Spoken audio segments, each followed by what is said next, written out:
Magandang hapon po sa lahat. Good afternoon. I'm happy to be with you once again. At alam ko po na excited po yung bawat isa to feast sa salita ng Panginoon sa hapon na ito. And we praise God every time that we have the opportunity to open His Word and to be conformed sa Kanyang salita bilang mga anak na niligtas niya from our previous life. Why don't we come to the Lord in prayer bago po tayo magsimula? Let us pray. Oh Lord, we thank you, Panginoon, for such wonderful opportunity na pinagkaloob ninyo sa amin to see our lives according, Panginoon, sa inyong salita and to interpret and to live our lives according to your commands, according to your will that you have revealed, O Lord, sa Scripture. We thank you, Father, for this time that you've given us as a church to study your word. And we pray that the Holy Spirit would speak into our hearts and bring transformation into our lives as we continue to advance the gospel, Panginoon, not only sa mga nakakilala, Panginoon, sa amin, but even to the area, Panginoon, sa mga workplaces, Panginoon, that you have appointed us and you have placed us. We thank you for everything. In Christ's name we pray. Amen.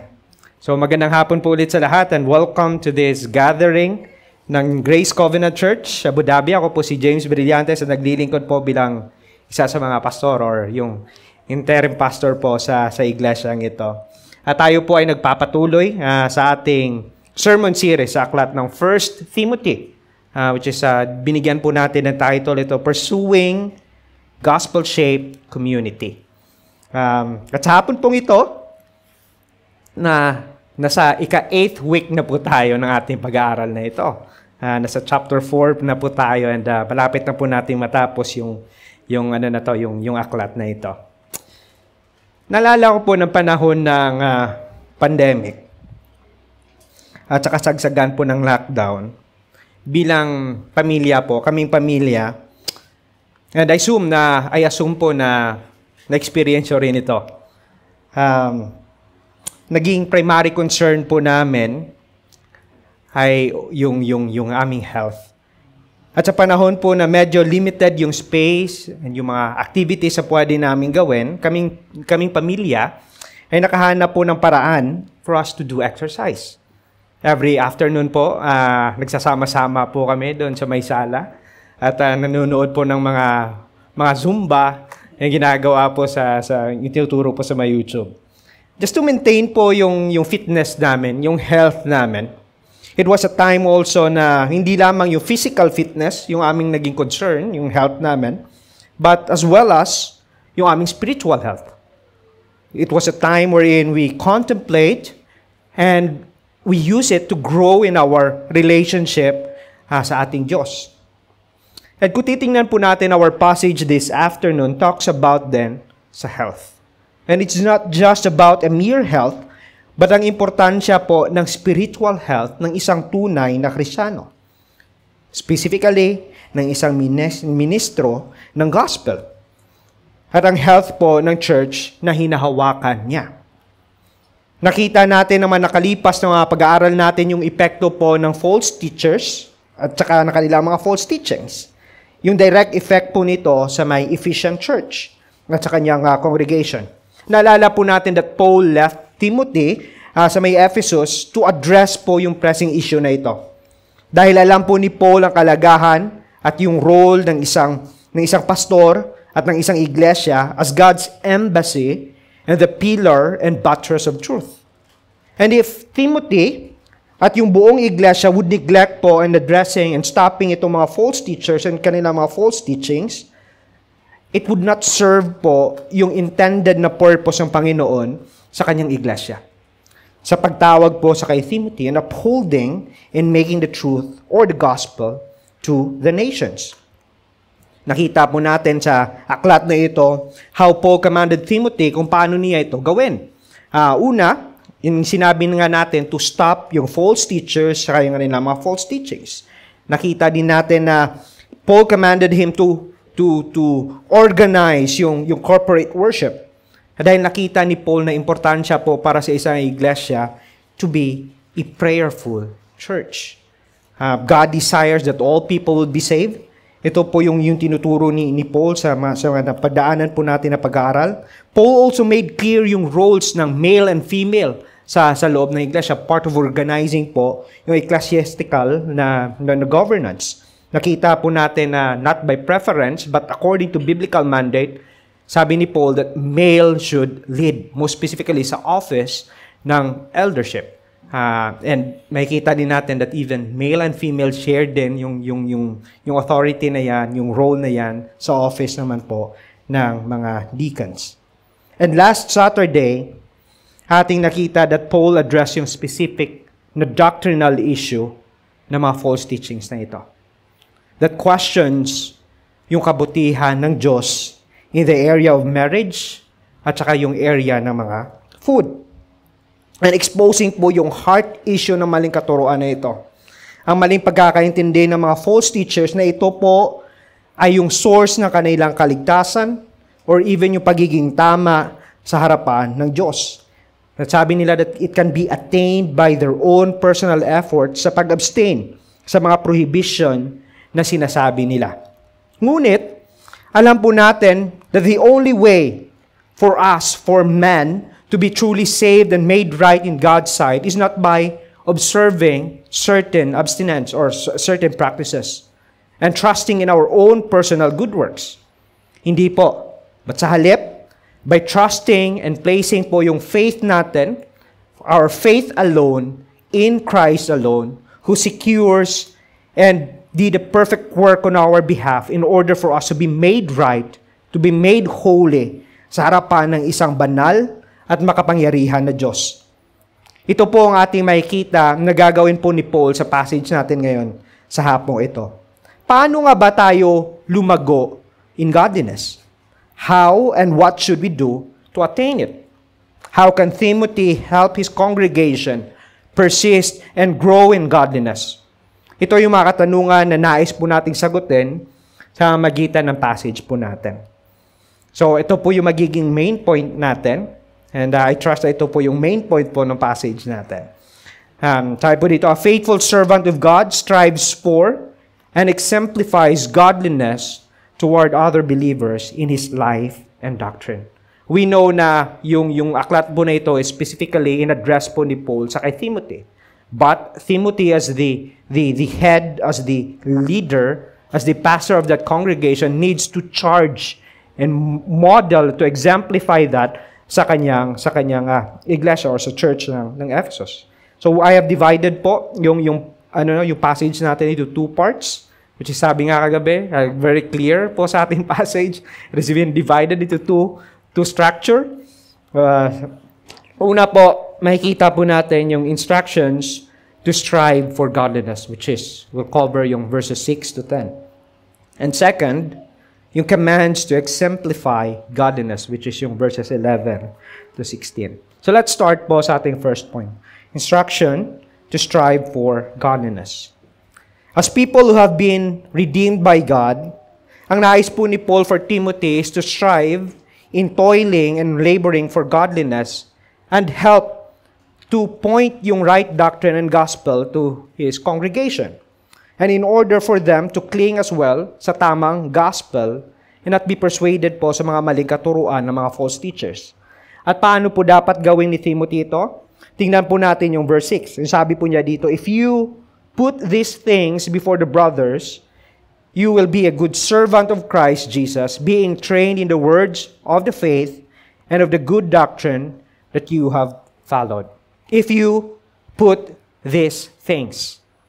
Si Paul po nire-remind niya si Timothy na ang primary duty or responsibility ni Timothy as a good servant of Christ is to preach and to teach the Word of God. Makikita po natin ito na qualification po na binigay ni Paul sa mga pastors o sa mga elders in chapter 3 verse 2. Nung sinabi niya, pastors or elders are able to teach. And part po na dapat na ituro ni Timothy ay ang tamang doktrina that the false teachers is trying to distort. But at the same time, to help po yung kanyang mga congregation to identify po yung mga distortions na ito na ginagawa ng mga false teachers. Kailangan din pong ituro ito ni Timothy in order for them to be aware and in order for the congregation to stand in right doctrine and refute po yung mga maling katuruan na ito. But notice how Paul remind and si Timothy po dito. Tingnan po natin yung reminder din at the same time na encouragement ni Timothy sa batang pastor na ito. That if he is going to strive sa dapat niyang gawin, Paul said that by doing this, Timothy will be viewed as a good servant of Christ. Nakikita po natin yan that he is a servant of Christ. And not just a servant, but will be a good servant of Christ. Why? Because he is doing what Christ has commanded him to do. As a servant po, hindi lang po siya a mere servant na kung sino lang. But he is a servant of a true King, of a true God na si Jesus Christ. Ito po yung primary work po ni Timothy as a servant. His primary aim is to obey the directive sa kanyang master, the one who owned him. At ito po dapat yung gawin ni Timothy. Mga kaibigan, this is a truth po. Yung truth po na ito is not only true to Timothy, but sa atin din po. As redeemed people of God, we too are servants of Christ. Pastors are servants of Christ. But believers alike are also servants of our Lord Jesus Christ. And our primary role po, tulad ni Timothy, is to instruct one another, remind one another of the gospel of our Lord Jesus Christ. Our primary role po is to expose yung false doctrines that would threaten po yung ating unity, would threaten po yung gospel in the midst ng ating pagtitipon. Ngunit paano po ito natin magagawa? Paano ito ni Timothy magagawa? Notice po yung kasunod na sinabi ni Paul dito in verse 6. He described Timothy as someone who is trained, or who is being trained in faith and of good doctrine that he have followed. It means that someone who received instruction and training, or someone who is nourished in faith at ang tamang doktrina which resulted po sa mamang ito to live out or yung effect po ng transformation na sa kanyang pinaniniwalaan. We can see how Paul described si Timothy dito. That Timothy received training since childhood. Makikita po natin in 2 Timothy chapter 1 verse 5 kung paano niya ni-remind dito si Timothy. Sabi niya, I am reminded of your sincere faith. A faith that dwelt first in your grandmother Lois and your mother Eunice, and now, I am sure, dwells in you as well. Nakita po natin that Timothy was raised in right doctrine. It is because sa kanyang lola at sa kanyang ina nag-nurture sa kanya. He is trained in right doctrine. In 2 Timothy chapter 3 verses 14 to 15, Paul reminded Timothy as well how he received and acquainted since childhood po ng mga sacred writings or nung salita ng Panginoon, which led him to receive Christ as his Lord and Savior. Makikita po natin yan in 2 Timothy chapter 3 verses 14 and 15. Sabi niya, but as for you, continue in what you have learned and have firmly believed, knowing from whom you learned it, and how from childhood you have been acquainted with the sacred writings, meaning yung salita ng Panginoon, which able to make you wise for salvation through faith in Christ Jesus. Even in 2 Timothy chapter 3:10, Paul recognized that even others have deserted si Paul, left Paul, and yung tamang gospel. Timothy, his child, in faith remained and cling to the right gospel na tinuturo ni Paul. May kita po natin yan in 2 Timothy 3:10. Sabi, you have followed my teaching, my conduct, my aim in life, my faith, my patience, my love, my steadfastness.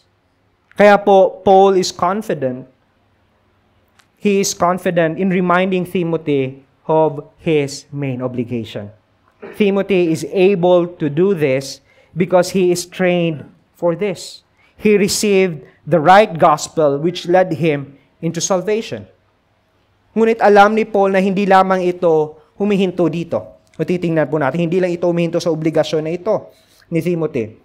In simply teaching or giving yung kanyang members ng tamang gospel and exposing yung false gospel. Paul did not only dwell and stop sa external obligation ni Timothy dito. Ngunit, he also presses to Timothy ang kanyang personal na obligation sa kanyang sarili. Tingnan po natin yung verse 7a. Sinabi niya, again, you have trained, but verse 7a, sabi niya, have nothing to do with irreverent, silly myths. What Paul is saying is for Timothy, in order for Timothy to strive in godliness and in right gospel, he should not give an inch, give even a small amount ng kanyang oras and attention sa mga maling katuruan na ito, which dito tinawag niyang irreverent or profane, unholy, ungodly teaching. In verse 1, ito yung sinasabi ni Paul dito na yung teaching of demons. Kung naalala po natin. In chapter 1, verse 4, he calls this as meaningless. Walang katuturan. Walang patutunguhan. It's worthless. Dahil ito, it only leads to ungodly na mga pamumuhay. Hindi po ba, if we give ourselves sa mga, yung mga pointless sa mga talks, it will also feed our hearts and will lead us and adopt yung mga bagay na yon. But, makikita natin dito, yung focus ng mga endless speculations ito, o mga haka-haka, that took yung mga attention ng mga Ephesian believers, and perhaps sa kay Timothy din. Sabi ni Paul, that they are detestable, deserving to be intensely disliked, dahil it does not bring any good and spiritual growth sa isang tunay na Kristiyano. Rather, it misled one to hang yung kanyang confidence in wrong teaching than the gospel. Kaya po makikita natin doon sa may chapter 4 verses 1 to 5, sabi ng mga false teachers, just abstain. Abstain on that. Abstain on doing it. But Paul tried to rebut yung false teaching sa yan. Saying, God is good. He has given yung mga bagay na yan. And you need to enjoy yung mga bagay na yan.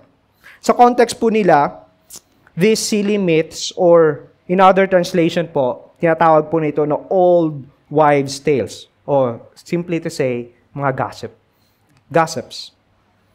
And yung katotohanan po na ito is very rampant po sa panahon nila. Ito ang kalaban ni Timothy at ang tunay na gospel sa loob ng iglesia.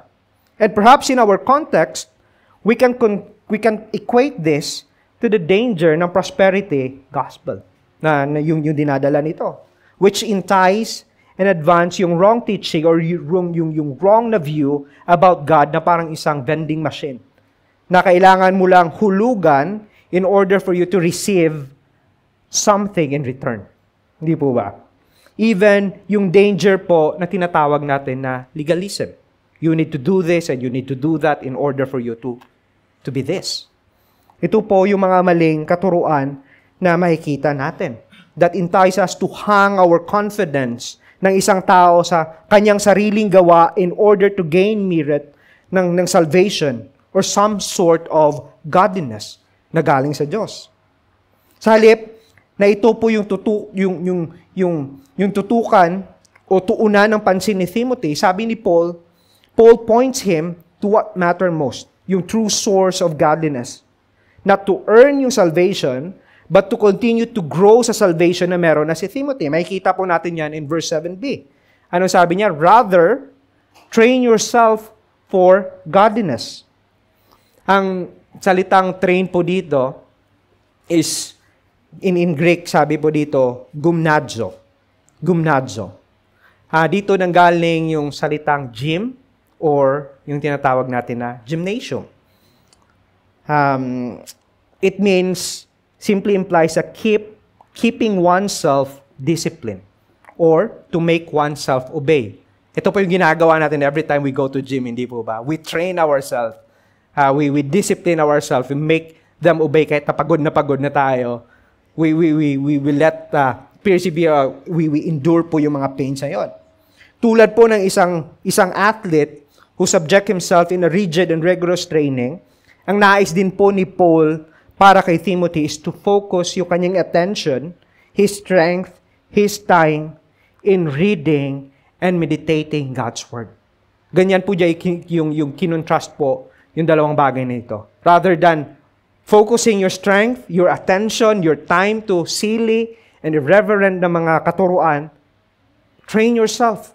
Train yourself for godliness. Train yourself for godliness. Meditate God's Word.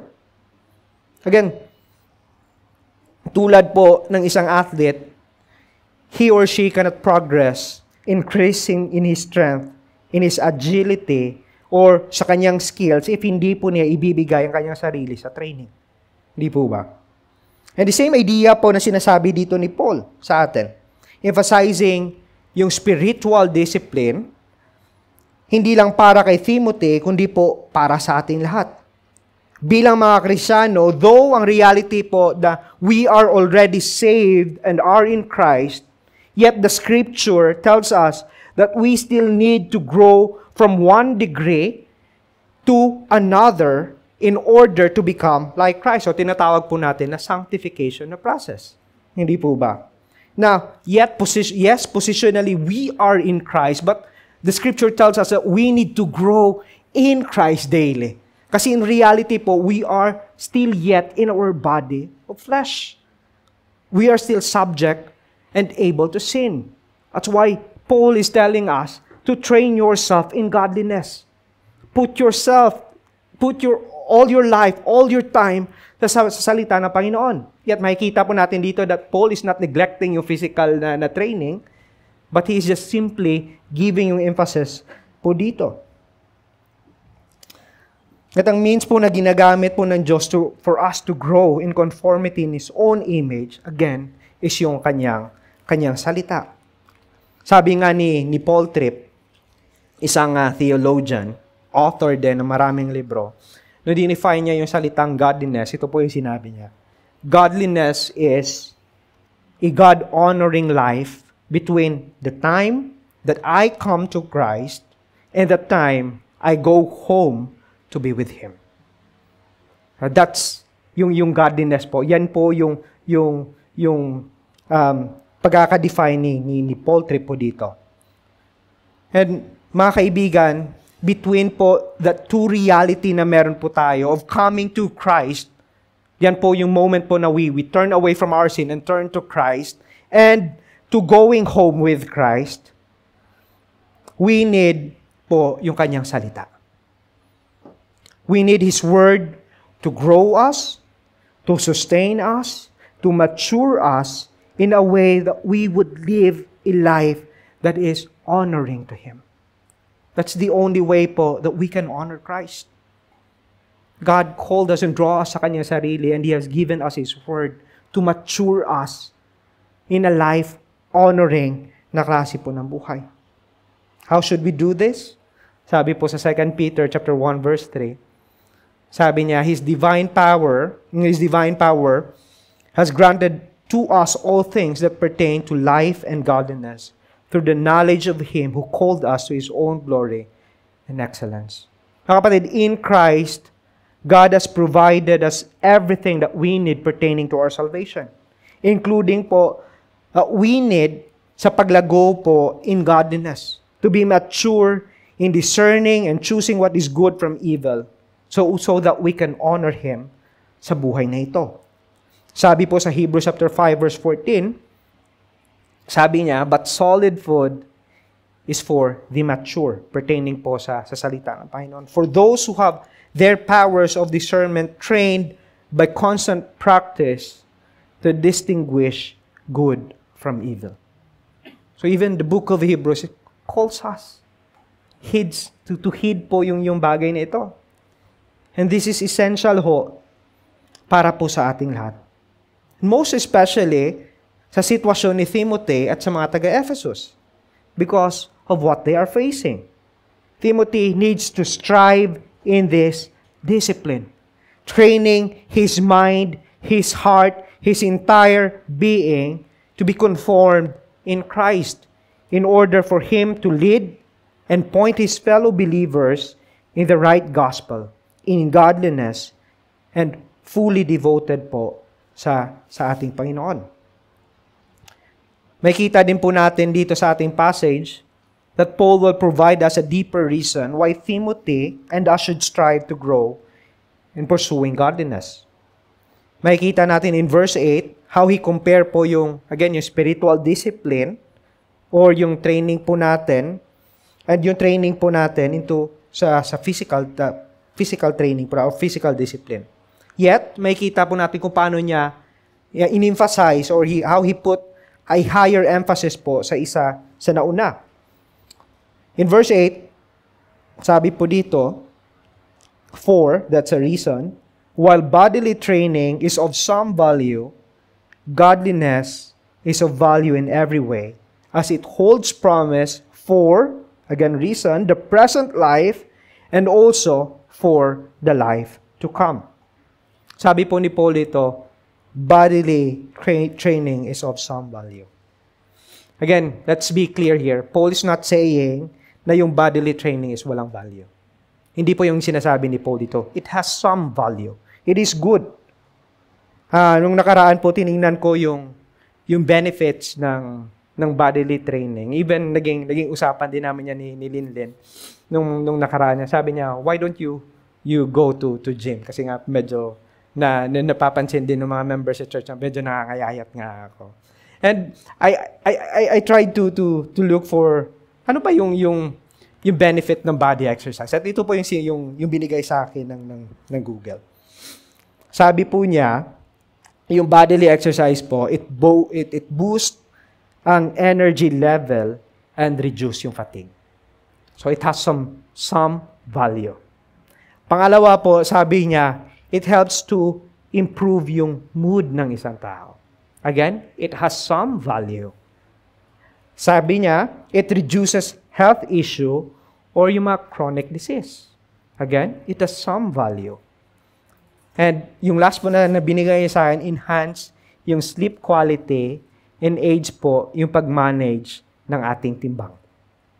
And may kita po natin, Paul intentionally wants Timothy and us to see po yung tangible na example nito.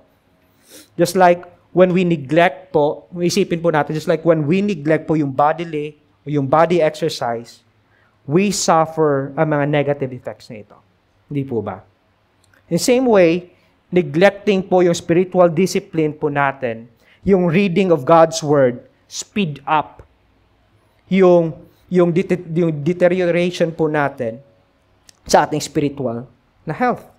It even hampers po yung growth po natin bilang mga Kristiyano. Kaya, there's no wonder, sometimes natatanong po natin sa ating sarili, bakit hanggang ngayon ganito lang ako? Hindi po ba?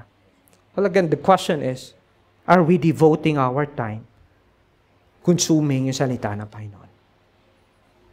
Do we have that appetite to feast sa salita ng Panginoon?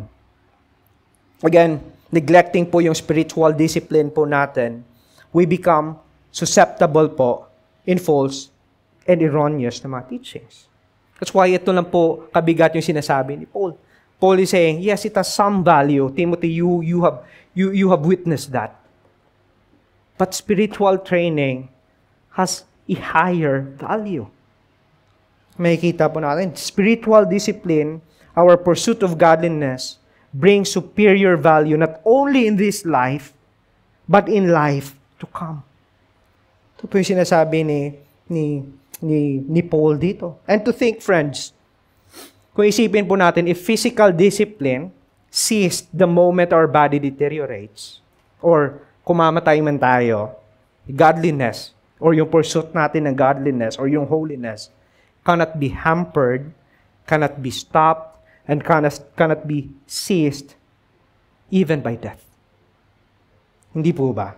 But rather, It only finds its fulfillment and perfection in the presence of our God. Yung toil natin, yung paghihirap po natin in spiritual discipline comes to an end, but a better end. Kasi we see yung fulfillment niyan at the presence of our God. Now we taste that the Lord is good through His Word, but we will taste more. It will become more tastier, more glorifying, more fulfilling the moment that we see Christ. Kaya nga, Grace Covenant Church, brethren, let us put more emphasis, giving our time, our life, our effort in meditating and in having yung daily fellowship na yan with our God through His Word. Why? Why should we do this? No, notice po yung sinabi ni Paul in verse 9. Sabi niya, the saying is trustworthy. Trustworthy and deserving of full acceptance. Paul is simply saying, it deserves yung lahat ng bagay. It deserves ng lahat ng trust mo, yung lahat ng effort mo, yung lahat ng paniniwala mo. Yung NLT, sabi niya dito, this is a trustworthy saying and everyone should accept it. Everyone should accept it. You can see that Paul is putting yung kanyang apostolic na seal dito. Saying that what he mentioned about yung superiority ng godliness other than the other pursuit na makikita natin sa mundong ito is better and far superior po sa mga bagay na ito. Because it holds promise of eternal bliss that the Scripture gives us to those who would cling to the work and promises of Christ. Mga kaibigan, let me ask you sa hapon na ito. Ano ba yung pinaglalaanan natin ng ating lakas, ng ating oras, ng ating buhay ng mga nakaraang linggo? Do we put an effort ba in training, in filling our hearts and our minds with the Word of Christ? Do we put a premium effort in the pursuit of holiness and godliness?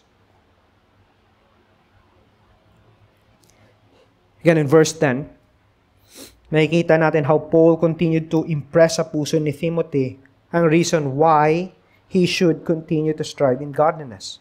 And why he should continue in teaching and preaching po yung tamang gospel.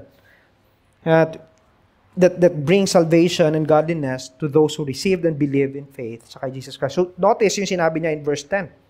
Sabi niya, for this end we toil and strive because we have our hope set on the living God, who is the Savior of all people, especially of those who believe.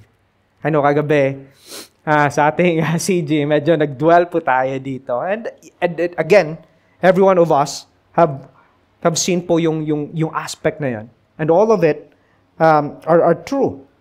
Notice kung paano po dito, paano ni-remind ni Paul si Timothy dito. That the work of striving and toiling, sabi ni Paul, is not only Paul's work, but also trabaho din. Ni Timothy, nakita po natin, for this and we. That's a plural. That is something na minomotivate niya. He is reminding Timothy, Timothy, this is not my work as a good servant, but this is also your work as a good servant of Christ. Hindi po ba? Trabaho din po ito ni Timothy as minister who is trained for the work of the gospel. Even to the point, sabi niya, this and we toil. Yung salitang toil po doon, even to the point of exhaustion. We have seen a lot and then read from the scripture kung paano po ginawa yun ni Paul. Even to the point of death. Hindi po ba? Na-shipwreck siya many times. He toiled sa trabaho po na ito. Even to the point of exhaustion, or even, yung salita dyan na strive is agonizing. simply to advance the gospel work.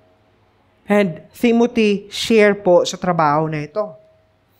Yet their motivation, kung makikita po natin, sabi ni Paul dyan, as a good servant of our Lord Jesus Christ, is not anchored po in gaining yung praises ng mga inanimate and lifeless idol who is unable to fulfill yung kanilang mga promises or even yung work ng salvation. But, sabi niya, because we have our hope set on a living God. That's the reason why Paul Paul is encouraging si Timothy that we need to toil in this. You need to give your life even to the point of exhaustion. Even in the point of agonizing, like, kahit na walang may maniwala sa iyo. Because we serve a living God. We serve a living God who alone has life and the source of life. This is the reason why Paul, including Timothy, and every Christian should motivate po yung ating mga sarili. So we should strive placing our confidence in the work of ministry because we have a good God who promised to us that He who began a good work in us is able to carry it into completion until the day of Christ.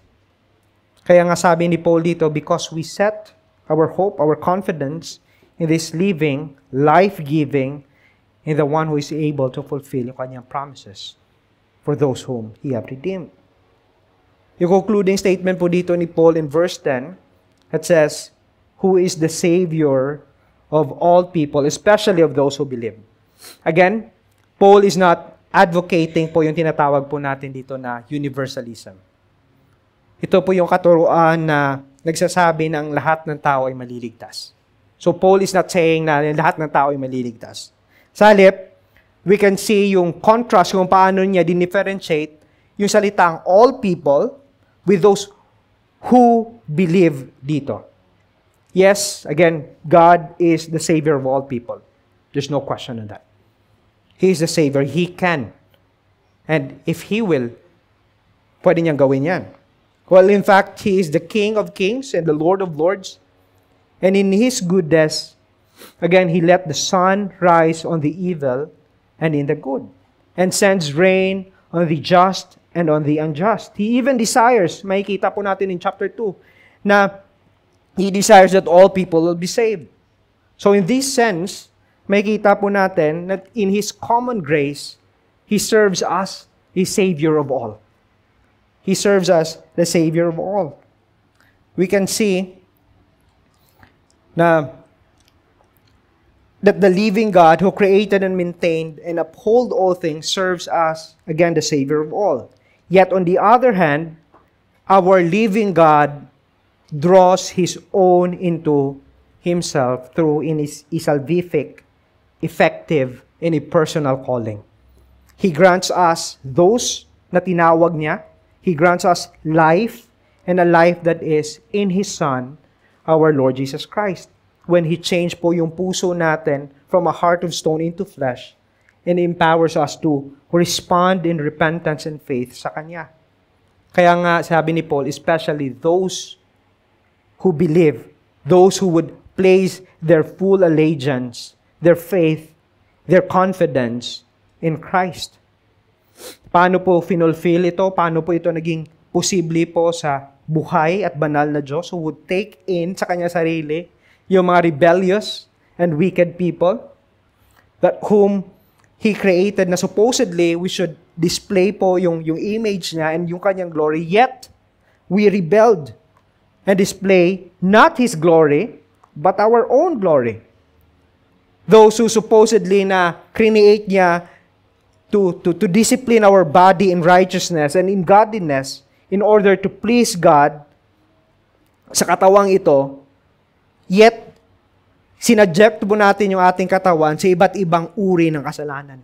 We involve ourselves with silly, pointless, ungodly talks. Yet God, again, mga kaibigan, paano ginawa ito ng Panginoon?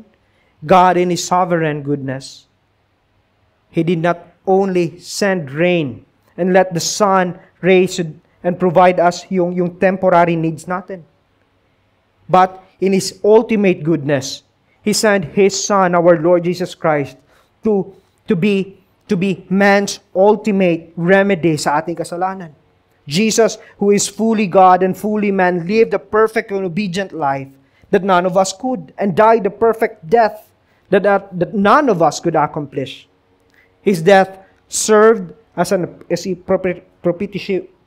propitiatory death that pleased and satisfied po yung wrath ng ating Diyos Ama. On the cross, Jesus said, "It is finished." And He breathed His last. He was buried, but on the third day, God has raised Him from the grave. A symbol po that Jesus has satisfied God's wrath. He ascended back to heaven and seated at the right hand of the Father.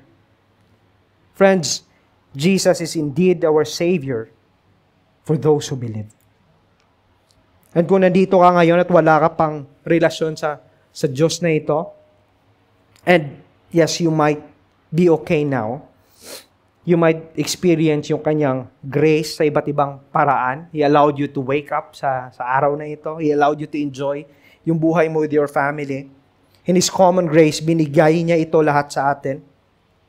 Yung buhay, yung trabaho na meron ka ngayon. Yet, again, mga kaibigan, God is offering you a lasting peace, a lasting life with Him. So I urge you, kung wala ka pa sa Kanya, receive Him as your Lord and Savior. And if you are here, at nasa kay Kristo ka na, members of this church, tulad po, na reminder ni Timothy, ni Paul sa kay Timothy, this is a reason po why we continue to toil, why we continue to strive, why we continue to work and agonize in order po to advance yung gospel sa buhay ng inyong pamilya at mga kaibigan, mga kasamahan ninyo sa trabaho, because we know that the living God that we serve is able in His goodness and in His will to draw yung mga tao na yan, to provide life sa mga pinagpipray at sinisharean po natin ng gospel. So friends, yung simple po na encouragement ko po sa inyo is this: let us not get tired in sharing po yung gospel. Sa halip, tulad po ng iutos ni Paul dito sa atin, that we should continue to exemplify yung gospel po sa ating buhay at sa ating pagtuturo, which is po yung second point natin. Command to exemplify godliness, verse 11 to 16. Sabi po dito, starting in verse 11, Paul then, makikita po natin, if we're going to observe po yung passage natin, he shifts from reminding Timothy yung importance po ng pursuing yung godliness sa kung paano niya ito magagawa. Paano niya matutulungan ng iglesia to pursue yung godliness as well. Paul will give us a series yung command, yung mga commands dito, or imperative kay Timothy, as a reflection ng dapat niyang gawin bilang pastor ng iglesia ng Ephesus. Kung atin pong titingnan, mga kaibigan, Paul started in reminding Timothy sa role niya as a servant of God. And in order for him to be good servant and minister of our Lord Jesus Christ, Timothy can only do this by giving his life in pursuit of spiritual discipline, knowing lang kanyang pag-strive and toil, tulad po ni Paul, results in God's goodness for those who would believe in Christ. Ngunit, hindi po lamang humihinto dito si Paul. Paul shifts, again, in giving Timothy a personal pursuit, and commanding him to exemplify ito, i-model ito sa mga mananampalataya. Makikita po natin ito, again, sa series ng commands na ibibigay niya. Look at verse 11. Sabi niya, he begins with a pair of imperatives dito. Nakikita po natin ito. Command and teach these things. Simple as that. You have been trained, you have been raised up with kind of training and teaching na nanggaling sa lola at saka sa magulang mo. You have been taken under sa training ko or ni Paul. Again, sabi niya, command and teach these things.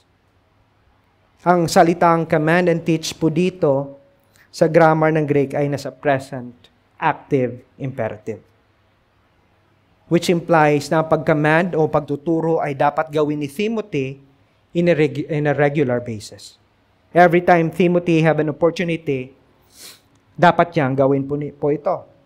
At alam po natin ang kalagahan nito dahil in their context, he's dealing with ongoing, perhaps daily and common po ng part ng conversation ng mga members na ito, ng church members na ito, yung mga sili at yung mga irrelevant na mga teachings na kumakalat sa loob ng iglesia. So Timothy needs to command yung kanyang mga kapatid, brothers and sisters, to faithfully, in a faithful and authoritative na pag-transmit ng salita ng Diyos. This is an imagery po ng isang sundalo na yung parang nagdibigay, nagdi-deliver ng command sa kanyang mga officers. While yung salitang teach naman po dito indicates na ang ituturo ni Timothy are important matters lamang na ibinigay sa kanya. Yung doctrinal matters which be inculcated, which be fixated, will be cemented po sa utak ng kanyang mga miyembro. Ito lang po dapat yung kanyang ituturo. Ito lang dapat yung kanyang tatransmit. Sabi po dito, these things refers to what Paul mentioned in verses 6 to 10. Kasi exemplify po yung mga commands and yung mga teachings na ito sa kanyang mga members. Kaya ganun na lamang yung instruction ni Paul sa kanya to avoid yung mga silly, irrelevant na mga myths.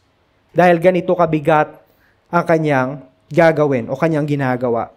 Bilang under-shepherd po ng Diyos or ng great shepherd, Timothy is to be faithful sa kanyang task na ibinigay sa kanya ng Diyos.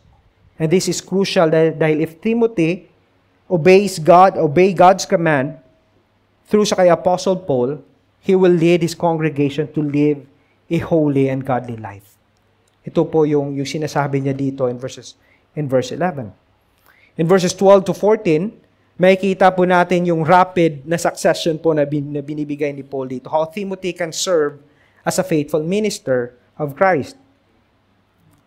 Kung makikita po natin, tinay niya po yung responsibility na ito sa command na ibinigay niya to teach and to command po yung salita na Panginoon.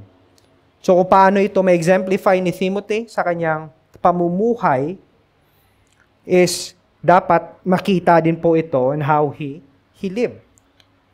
This is a way for him to effectively exemplify ito and to teach ito sa kanyang mga members. Nakikita po natin in verse 12, sabi niya, let no one despise you for your youth, but set an example in speech, in conduct, in love, in faith, and in purity. Now, hindi po natin alam kung ilang taon na si Timothy ng mga panahon na ito. Some scholars would say nasa 30s, nasa mid-30s, or in his 30s sa mga panahon na ito. We do not know. Ang katotohanan po that Paul reminded this young pastor to let no one despise his youth ay may tendency ang mga tao or even Timothy na perhaps including yung mga false teachers ito to look down siya dahil sa kanyang edad. Yet, ang remedy na makikita po natin dito na binigay ni Paul is not measured sa expectation ng mga tao pertaining how they measure po yung maturity ni Timothy dahil sa kanyang edad. But a kind of maturity that is encompassing sa buong pagkatao ni Timothy. That he should serve as a mature example to others based sa salita ng Panginoon. To be an example, ay mahalaga din po ito sa atin. People will not be compelled to believe and follow when you or they cannot see yung evidence po na tinuturo natin, hindi po ba? Kung hindi po nila nakikita ito sa ating buhay, then kaliwali. Ganun po yung mangyayari dito. Kaya mahalaga na binanggit dito ni Paul, prior to this passage, ang qualifications again ng isang elder or isang Kristiyano in general. Notice kung paano daw magsisilbi na ehemplo or example si Timothy sa kanyang mga tinuturo. This, again, yung being an example will mitigate or stop po yung pag-despise ng ibang tao sa kanya and to draw their attention to what he teach and command as worth following. Paul gives us 5 areas to back up po yung doctrine, yung pagtuturo po ni Timothy dito. Una, makikita natin dito yung sabi niya, set as an example in speech. Di po ba? Sabi niya, how Timothy talked to others, or does ito ba, nagbi-build or nagti-tear down sa iba? Does it edify or diminish yung ibang tao? It speaks of yung content ng ating mga sinasabi, yung thoughts, yung ideas and view natin sa isang bagay. Lahat po ba na ito reflects si Kristo at ang tamang gospel? Ito po yung nire-remind din ni Paul sa atin. Second, yung sinasabi niya in our conduct. On our conduct, on how we behave. Remember na isa sa aim ni Paul, why he wrote this letter, so that no one, or that one might know how ought to behave or conduct yung kanyang sarili sa household ng Panginoon, which is makikita po natin in 3 verse 15. So how we behave does it reflect po ba yung gospel? In our love. Ang love po ba dito, or yung word na love dito, in Greek, ay tinatawag natin na agape or unconditional love, which reflects po yung perfect o yung pag-prefer sa ibang tao. You see them with worth. Not just merely na ibang tao ito na sinasabi dito, but most especially ang pagmamahal na binibigay natin sa kapwa nating Kristiyano. Ito po ang nais ni Paul na exemplify ni Timothy at natin, ng mga miyembro ng isang iglesia. Our unconditional love to others reflects po ng ating pagmamahal o yung pagmamahal ni Kristo sa kanyang iglesia. Timothy must exemplify as well sa kanyang faith, that he should model yung firm trust, yung kanyang fidelity, yung kanyang belief sa Diyos at sa kanyang salita. Kaya nga Paul encouraged him to train himself with God's Word, dahil ito ang nagsusustain sa kanya, enable him to continue to grow in faith and faithfulness sa Diyos. At ang huli po na makikita po natin dito is yung tinatawag niya na purity. Again, this is not just yung spiritual purity. Kung maalala po natin yung Ephesus, isa sa mga sinulat po ni Paul dito, yung warning ni Paul sa kanya prior na mga verses, yung context po na ito, makikita natin yung Ephesus na was being flooded with yung women na who dressed themselves to gain yung attention para sa kanyang sarili, para sa kanilang sarili. So Paul is not just giving yung spiritual na purity dito, but of course yung kanyang moral tsaka yung physical na purity, not to involve yung kanyang sarili sa mga bagay na yan that would bring disgrace sa kanyang testimony. Naalala po natin na isa po sa qualification ng isang pastor is yung kanyang spiritual fidelity. A one-woman man. Yung emphasis po doon is yung kanyang spiritual, yung kanyang fidelity sa Diyos. Yung kanyang purity, yung purity niya bilang servant ng Panginoon. At ito din po yung paalala ni Paul sa kanya, to set an example sa kanyang purity. Dahil it serves as a model or it serves as a pattern sa ibang mga Kristiyano. And all of this points how Timothy should behave and live in the sight of those na nakakilala sa kanya. Which backs up yung kanyang teaching, yung kanyang pag-command. And this is crucial po na characteristic and example na binigay ni Paul dahil it makes or breaks po ang ministry ng isang pastor. It makes or breaks po yung ministry ni Timothy sa loob ng iglesia ng Ephesus. Now, this is a good reminder din po sa atin mga kapatid. Hindi lang po sa kay Timothy, hindi lang po sa mga pastor. But our responsibility as a model, as an example to others. Both dito sa loob ng iglesia and sa labas po. Whether you like it or not, if people will know that you are a Christian, they will see you as an example. And whether you like it or not, kung may magagawa kang hindi maganda, babalikan ka nila in the basis ng iyong claim that you are a Christian. Kaya very crucial po sa atin na bilang mga Kristiyano, we should not maintaining yung bagay niyan by relying on our own strength, but relying on the strength na binibigay sa atin ng Diyos, again, through sa Kanyang salita. It goes back again sa Kanyang salita. The more we feed yung sarili natin, ng salita ng Panginoon, the more that yung transformation na yan becomes visible sa atin, and the more na nakikita yan ng mga tao from the outside and even to the inside ng ating iglesia. Now again, mga kaibigan, our life po is a pointer to Christ. So let us contemplate po yung salitang Christian. Pag tinawag po tayo mga Kristiyano, it serves as, again, it means that you are a little Christ. You serve as an example, a pattern or model ni Christ sa buhay ng ibang tao. So let us contemplate po sa truth na ito. And kamusta ang ating naging behavior, ang ating pananalita, our character sa mga nakaraang araw.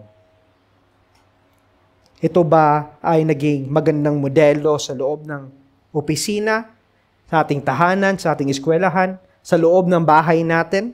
Can we say that we have been a good example or pointers or light and salt for them to see Christ sa ating buhay? Tulad po ng sinabi ni Paul in Philippians 3:17, sabi niya, brothers and sisters, join in imitating me, and keep your eyes on those who walk according to the example you have set in us. Friends, can we confidently say to those who know us, imitate me, as I imitate Christ? Can we say that? Mahirap po yun. I know mahirap po yun. Again, Timothy is not only to set an example in his life and conduct, but also on how he lead ang public worship or service nila. Notice yung sinabi niya in verse 13. Sabi niya, until I come, devote yourself to public reading of Scripture, to exhortation, to teaching. Makikita natin, Paul in his absence, Timothy serves as Paul's, or yung serves na ultimate na picture ni Christ, as Christ's representative in the church of Ephesus.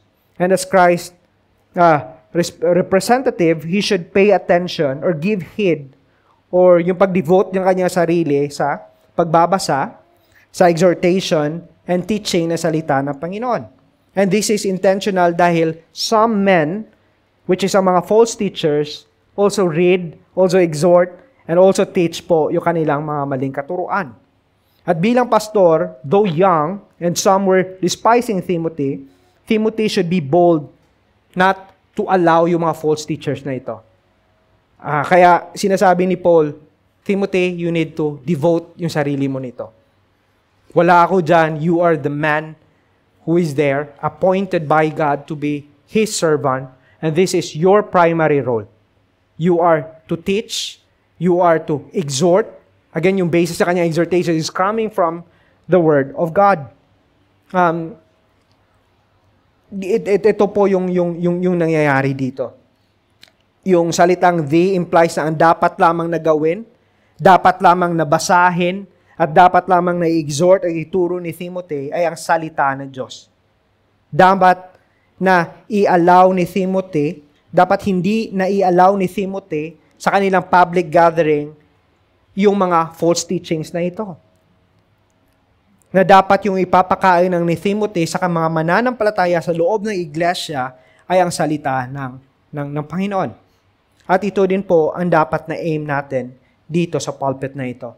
That every time a preacher or a teacher or even someone who lead in reading and singing and in praying of God's Word, dapat po all of it should be centered and saturated ng gospel.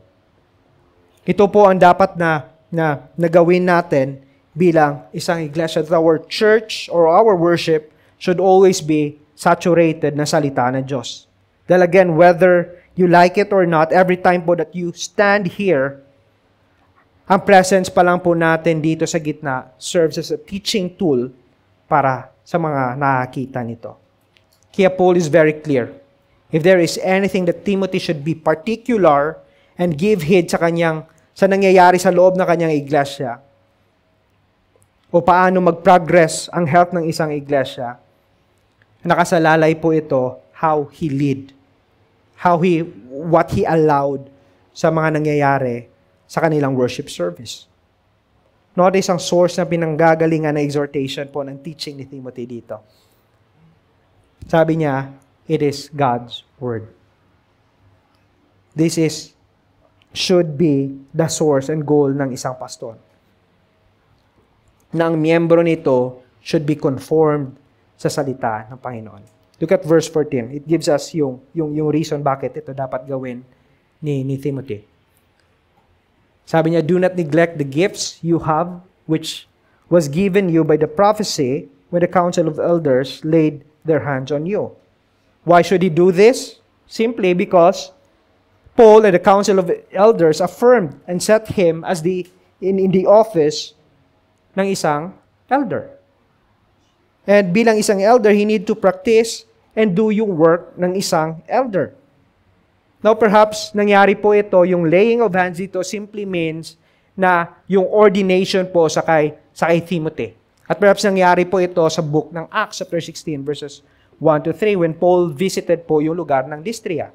At doon po nakilala niya si Timothy nga kung saan sabi mo ng mga members ng mga taga-Lystria that he is a faithful member ng church. Yung member ng Lystria speak well of him. Meaning, yung mga members ng iglesyang ito na nakakilala sa kay Timothy, nakikita nila that indeed Timothy have the qualities ng isang faithful pastor who is able to handle and divide po yung salita ng Diyos properly. Able to preach and able to teach, which is yung meaning po ng prophecy dito. To utter by way of teaching and preaching yung gospel properly and clearly. And he has yung qualities din po ng isang leader. Kaya ganun na lang yung pagnanais ni Paul na isama si Timothy, kung mababasa natin in Acts 16 verse 3, na isama si Timothy sa kanyang missionary journey. Which, again, eventually led to Paul and the council of elders or plurality ng elders sa pag-ordain sa kay Timothy to become the elder or become a pastor. May kita din natin in chapter 5. Perhaps nangyari din ito sa loob ng Ephesus when they ordained yung mamang ito. But ang main point ni Paul dito is for Timothy not to neglect his giftings. And yung reason why he was appointed into that office is to continue to teach and to preach yung gospel as good servant of our Lord Jesus Christ. Kung titingnan po natin yung command na binigay ni Paul in verse 15 to 16, helps to address ang challenges na kinakaharap niya from those who despise him at kung paano si Timothy can remain faithful sa office na inata sa kanya. In verse 15, sabi niya, Paul begins with a very simple application. Sabi niya in verse 14, you have been gifted by God and ordained by God through the council of elders who appointed you to the office of eldership. Then, sabi ni Paul, practice these things. Practice these things. Which refers to the preaching and of the teaching of God's Word. Paul intensify po yung command niya na binigay dito. At narinig na rin ni Timothy ilang ulit in verses 11 to 14. Kung maalala po natin in verse 11, sabi ni Paul sa kanya, command and teach these things. In verse 12, sabi ni Paul sa kanya, set as an example. In verse 13, sabi niya, devote yourself sa pag-aaral sa salita ng Panginoon. In verse 14, sabi niya, you have the gifts and you have been appointed. So what proper response should Timothy do? Practice. Immerse. Give yourself wholly to this, Timothy. And this is not just a call for Timothy, but also to us who have received yung mercy and grace ng ating Diyos. To be part of His kingdom and of His ministry, friends, let us practice and immerse ourselves giving not just part of our time, of ourself, sa mga bagay na ito, but wholly to the matters that really matters. Notice yung benefit na binigay ni Paul in verse 15b. Sabi niya, so that all may see your progress. See? This is a comfort po, but a good reminder din sa kay Timothy, that as Timothy give wholly yung kanyang buhay, yung kanyang effort in the work of ministry, people can notice his own progress in holiness and in godliness, not to please people, but gamitin po yung buhay niya sa pointer and for them to find confidence and dependence sa Diyos na nagbibigay ng kaligtasan. And I think this is a perfect statement po na ibinigay ni Paul dito in verse 16. Paano niya kinongclude po yung lahat na ito in verse 16. Sabi niya, keep a close watch on yourself and on the teaching. Persist in this, for by doing, you will save both yourself and your hearers. Notice kung paano ang gospel nag-enforce and effect sa isang tao for a holy living. Sabi ni Paul, keep a close watch on yourself and your teaching. Friends, how we live reflects what kind of teaching or gospel we follow. At kung anong klase ng teaching and gospel yung ating pinapakinggan. True gospel brings true salvation. True gospel bids us not to rely on our own goodness and in our own godliness and in the goodness of God in Christ Jesus. Nagresulta po ito ng transformation natin by giving our faith sa tunay na gospel. Paul wanted Timothy to guard and abide in the right doctrine and consistently examine yung kanyang sarili at ang klase na pamumuhay na meron siya. Titingnan po natin yung buhay natin at yung doktrina is inseparable. Yung doktrina po natin will give credibility sa ating pamumuhay. At yung pamumuhay po natin will give credibility naman sa ating doktrina. Inseparable po ito, mga kaibigan. Let me end this sa sabi ng Westminster Shorter Catechism. Sabi sa Westminster Shorter Catechism, sabi niya, what is the chief end of man? The chief end of man, a man's chief end, is to glorify God and enjoy Him forever. But yung question is, paano natin gawin ito? Which minsan, ito yung nakakalimutan natin.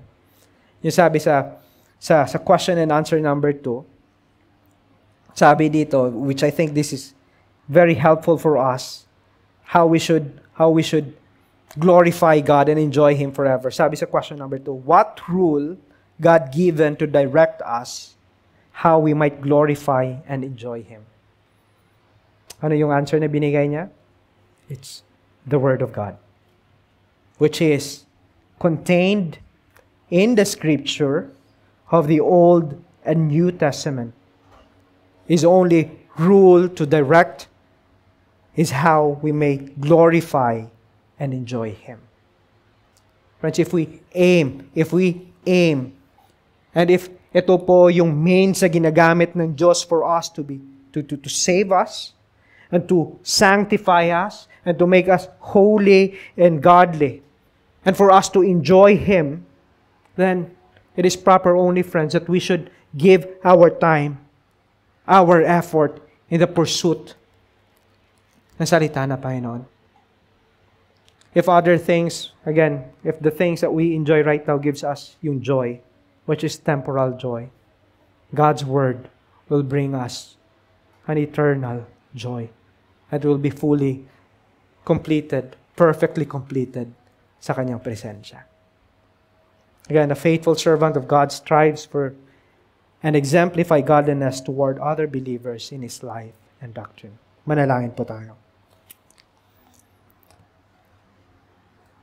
Father, guide us and enable us to persevere and endure in giving our life in the study of your word. May you protect our hearts not to wander or go astray sa mga unprofitable teaching that our enemy and this world offers, but rather keep us by your grace to pursue godliness, to pursue spiritual discipline, by reading and consuming your word, that we might be equipped and ready to do the work of ministry. In Christ's name we pray. Amen.